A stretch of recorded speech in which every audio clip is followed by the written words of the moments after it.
Ok, questa è un'altra prova. Ok, allora, oggi sto lavorando al corpo di Gesù.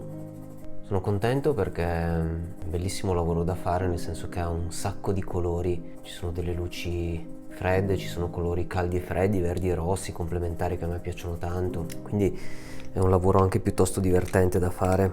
Gesù è adagiato per terra su un velo.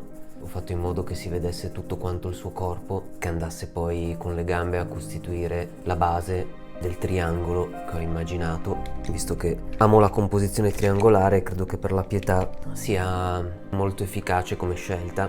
Gesù è impersonato da mio fratello, che ho già ritratto in E venne il giorno, che è il dipinto del cavaliere col drago. E già lì era stato in gamba perché aveva avuto la pazienza di mettersi in una posizione piuttosto scomoda, ma più che altro indossando una cotta di maglia autentica, pesante più di 10 kg, tenendola addosso per ore. Ricordo che per fargliela togliere ho dovuto farlo praticamente sdraiare su uno dei miei tavoli e sfilargliela via, perché togliersela come una maglia qualunque non era possibile. Ho deciso di far interpretare Gesù a mio fratello perché penso, insomma, ho creduto fin da subito che avesse le physique du rôle, come si dice. È molto magro, un po' come me, però è più alto di me.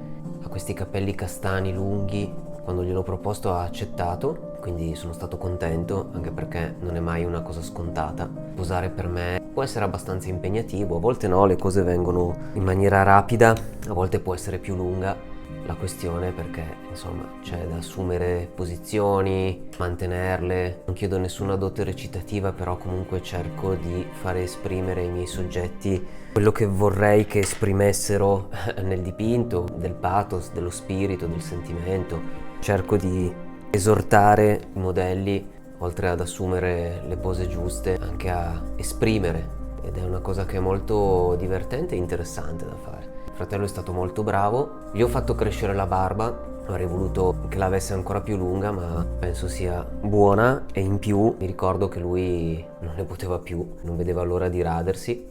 E il giorno che abbiamo fatto le foto in studio, ricordo che dopo che ho fatto le foto, poi il pomeriggio stesso mi sono messo a visionarle per fare delle scelte, ovviamente, su quali tenere, quali scartare. E allora mi sono subito reso conto che erano belle, c'era del grande potenziale, però qualcosa che non andava con la sua posizione, con le gambe. Così gli ho telefonato e mi ricordo che gli ho detto: Luca, spero che non ti sia già fatto la barba, perché ho ancora bisogno di te. E lui non si era ancora fatto la barba, e così l'ho fatto tornare in studio, riallestire tutto, rimettere in posa, e praticamente ho rifatto la sessione fotografica da capo, cercando di ottenere la posa che volevo, che è quella che sto dipingendo adesso. Quindi sono molto contento del lavoro fatto, anche se ovviamente ha comportato qualche fatica.